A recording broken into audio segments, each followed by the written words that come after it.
Hello, Dinuba Presbyterian Church, and welcome back to our study on the letters of John. We're taking a look at three letters way in the back of the New Testament that we call 1st, 2nd, and 3rd John, exploring the contentious situation that's going on in these churches that are receiving this letter, and also looking at how John's message to those churches can speak to us today. Very grateful to be studying with you once again. This is the second to last week of this series. After today, there's just 1 week left before Advent starts, and it's Christmas time, if you can believe it or not. And I've been questioning my judgment a little bit over the last few weeks about whether or not I really could have done enough justice to these three letters in just 4 weeks that I had scheduled it for. So you can chalk that up to my relative youth and inexperience on this point, but if we happen to return to these letters sometime soon and start studying them again, that's probably why. But we're going to do the best that we can in the 2 weeks that are left to us as we study the letters of John. So, the New Testament is a fascinating collection of documents. Apart from the Gospels themselves and Luke's account of the early church's history that we call Acts, most of the New Testament is letters written from one party to another. Sometimes the recipient was an individual, like Timothy or Philemon. Sometimes we don't know exactly who the intended audience was, and our extant books are copies of sermons or Christian teaching that were distributed via letter sending amongst many churches, like the book of Hebrews. But most often, the intended recipients are specific churches or specific groups of churches. So, in a way, when we open up our New Testaments, we're reading the early church's mail. Now, because of this, the New Testament can sometimes seem disjointed when compared to the powerful and interrelated narratives of the Old Testament. But there is an ongoing story behind the letters of the New Testament, and with a little work, we can uncover that story and read it for ourselves. And we will find that the story is often one of major disagreements and a lot of controversy. The fact is that the world was changing. The beginning of the church age was ushering in a completely new chapter in salvation and spiritual history. There was no blueprint and no instruction manual for how to navigate this new and rapidly changing world. Controversy was inevitable, and discernment was vital. John uses these three letters in the New Testament to address the former and encourage the latter. We've been talking a lot about the church led by Diotrephes and Gaius, who are both mentioned in 3rd John. John has sent a man named Demetrius with a copy of the 3rd John letter in an attempt to resolve an issue that Diotrephes' church is experiencing. For clarity, let's call Diotrephes' church First Presbyterian Church of Ephesus. First Ephesus has been refusing to welcome and support traveling teachers of the gospel, much to John's dismay. They may be doing so out of a fear of traveling teachers who are disrupting other churches with Gnostic doctrines, a false teaching about Jesus that's gaining a lot of steam, also to John's dismay. John wants the churches that he feels responsible for to walk in the light of God's love and assist these true traveling preachers rather than walk in darkness and refuse to help them. Other congregations have been too lax and have been overrun by evil, false teaching. First Pres Ephesus appears to have been too strict and won't let anybody in to teach at all. In John's view, both of these approaches are incorrect. There must be another way. And in chapter 4 of the 1st John document, which we believe may have been attached to the 3rd John letter and carried with Demetrius to First Pres Ephesus, in that 4th chapter, John wraps up a discussion about showing love and charity to each other, and then picks up a discussion that Diotrephes almost certainly realized was in part directed to him.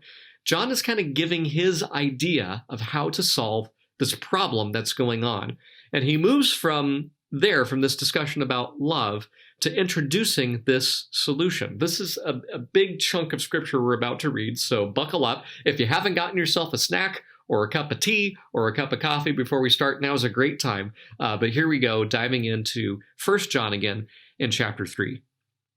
We know that we have passed out of death into life because we love the brothers. Whoever does not love abides in death. Everyone who hates his brother is a murderer, and you know that no murderer has eternal life abiding in him. By this we know love, that he laid down his life for us, and we ought to lay down our lives for the brothers. But if anyone has the world's goods and sees his brother in need, yet closes his heart against him, how does God's love abide in him? Little children, let us not love in word or talk, but in deed and in truth. By this we shall know that we are of the truth, and reassure our heart before him. For whenever our heart condemns us, God is greater than our heart, and he knows everything. Beloved, if our heart does not condemn us, we have confidence before God, and whatever we ask, we receive from him, because we keep his commandments and do what pleases him. And this is his commandment, that we believe in the name of his Son, Jesus Christ, and love one another, just as he has commanded us.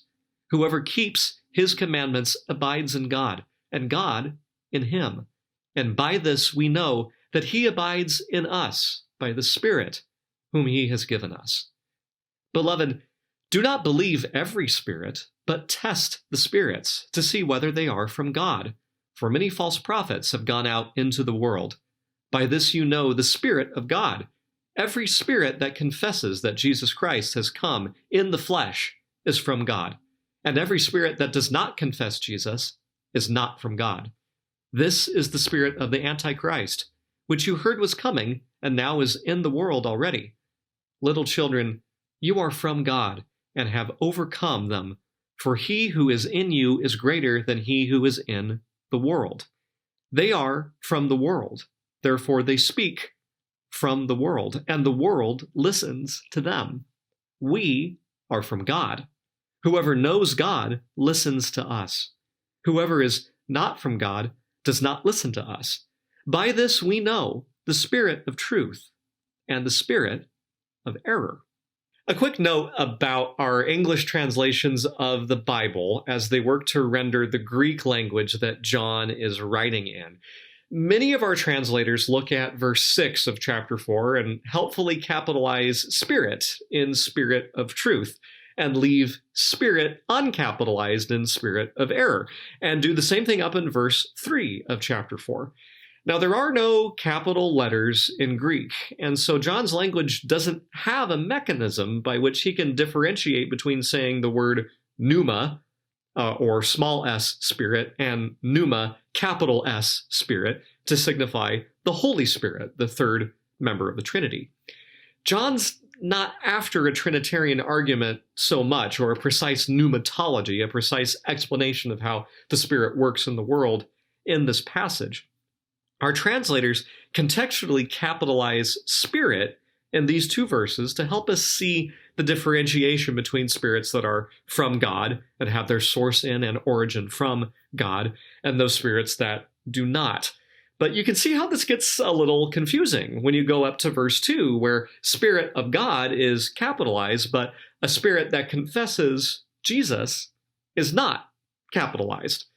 The truth is, John is writing the same word over and over and over again as he has this discussion, and so translators are making their best attempt to help us try to clarify what he's saying. But this can get even more confusing and even more frustrating to try to think about, because we live in a time in history that has a very different fundamental understanding of the world than the time in history in which John is writing. We approach reading these letters of John from our historical location after the Enlightenment, after the rise of scientific methodologies, after great discoveries about physics and biochemistry and even quantum mechanics. We explain our world around us in very mechanistic ways. For instance, when we hear thunder in the distance, most of us probably don't think to ourselves that Zeus, the king of the gods, is very, very angry, probably over some failed love affair with a mere mortal back on earth, and in his rage he hath hurled lightning bolts down from his palatial estate on top of Mount Olympus onto the trembling earth. Instead, we likely think that there's a storm nearby, and we get out our phones and we look up the latest weather radar images to see how far the storm is away from us, its relative speed of approach, and the rain rate that we can expect when the storm passes over our location. Now, these are meant to be two just really extreme examples on either side, but of course, we experience a world that is very removed from the spiritual. This wasn't the case for the early church. The Christian church was launched into existence by a marvelous event that we call Pentecost, that was very clearly driven by the Spirit of God and enabled all sorts of miraculous events to occur, whether it was the power to speak in different languages, raising of the dead, vivid dreams and visions of God's activity, even one instance of teleportation from one location to another. The Apostle Paul gives us a glimpse of this in 1 Corinthians 12, which is just one piece of a much larger conversation about how the church should conduct itself. There's an abundance of spiritually empowered activity going on in the church, and it actually sounds really chaotic as camps start to form and argue over which gift of the Spirit is better than all the others, and who should be supreme, and who should consider themselves to have the more worthy gift. As Paul's discussion in 1 Corinthians continues, he uses his trusty analogy of one body that has many different parts. All of the gifts and all of the gift bearers are necessary and important parts of the church. And yet, Paul subordinates all of these gifts of the Spirit underneath one banner that translates spiritual reality into material action, and that's love. We must love one another, a message that John echoes a few decades after Paul wrote. The early church existed in a highly spiritualized and spiritually sensitive world that is, in so many ways, lost to us today. These founding gifts of the Spirit of God aren't seen nearly as much in our age, which is in and of itself the source of a lot of controversy. And thanks to abuses and dishonest preachers and teachers over the last couple of centuries, we view the spiritual side of life with great skepticism. John's advice to First Presbyterian Ephesus to test the spirits can seem odd, confusing, and maybe even a little bit frightening to us. But any serious reading of the New Testament and any serious construction of the Christian faith recognizes that there is a spiritual dimension to our reality and to our world. Jesus himself, in John's Gospel, reminds us that God is spirit. Being created in God's image with our capacities to think and to reason and to understand our responsibility for the things that God has revealed to us means that human beings have a spiritual component to them as well. God is something apart from our physical world, but Jesus, as fully God and fully human, bridges the divide between the spiritual and the earthly, because he is both. John's categories of light and darkness that we looked at last week apply to the spiritual world as well. And when we human beings teach about the things of God, we're engaged in an activity that has spiritual dimensions. What you and I are doing right now, thinking about this part of the New Testament, talking about God, engaging in some theology, some words about God with each other, that's a spiritual practice. We are acting, at least in part, in our spiritual capacity. And what we teach, what we proclaim to others, can be in line either with the light, that is, with the truth of who God is, or it can be in line with the darkness on a spiritual level. So, this leaves us right back to where we started. It leaves our poor friend Diotrephes at First Pres Ephesus right back where we started today as well. There is teaching that is of God and teaching that is not of God. How do we know the difference? When we test the spirits, as John tells us to do, what are we testing for? It probably shouldn't be surprising that John's first answer to this question is purely Christological. Any spirit that teaches that Jesus was not a flesh and blood person can immediately be judged to be a false category of teaching, to be a false spirit, and to be hostile to the real Jesus. That is an antichrist spirit. But any spirit that teaches that Jesus was indeed a physical person and we can safely presume that he was divine as well as one with the Father, as John wrote in his gospel. That Spirit can be judged as true. It can be judged as beneficial to the church. Given that these themes are so prevalent in the First John document up to this point at the start of chapter 4, this answer really shouldn't be terribly surprising to us. But John has a second category that should be used in testing the spirits. And it's a category that arises out of John's view of light and darkness and the conflict between the two, again, that we looked at last week.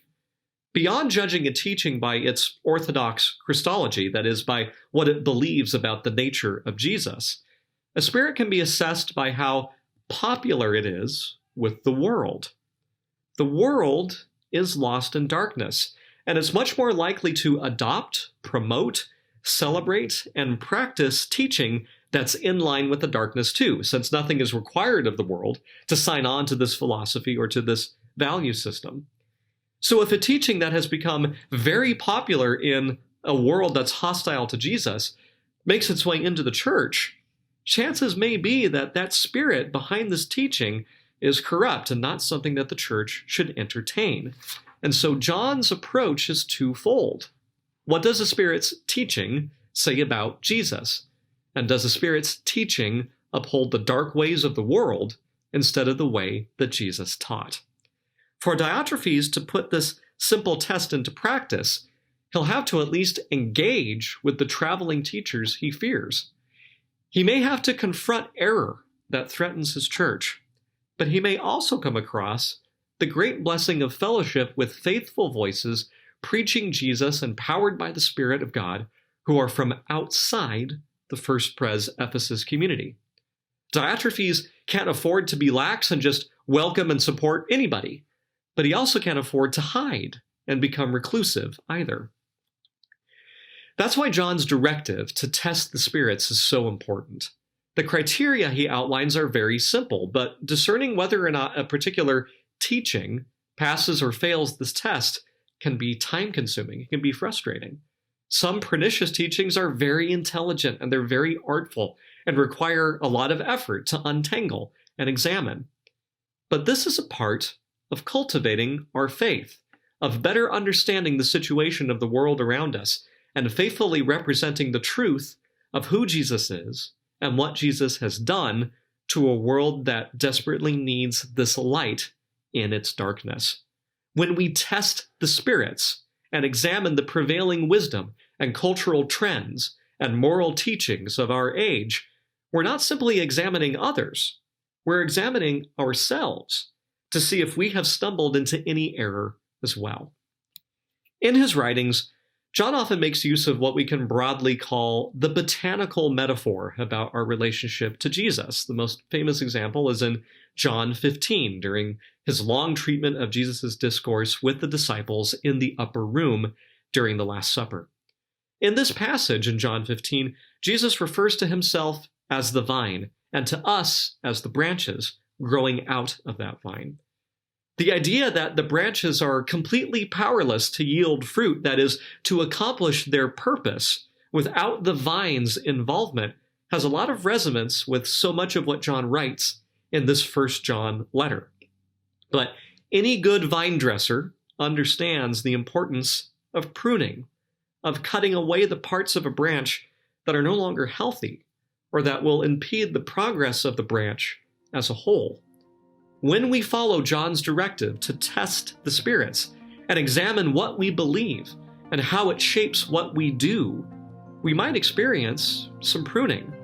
It might be painful, but it's always for our good, and it prepares us to better reflect the one vine in which we are all rooted, and that's Jesus. So next week, we're going to wrap up our whirlwind tour through John's epistles, and we'll also let you know what we'll be studying during Advent, during Christmas time. So I'm really excited to share that with you next week. So until then, the Lord bless you this week, and we'll see you next time.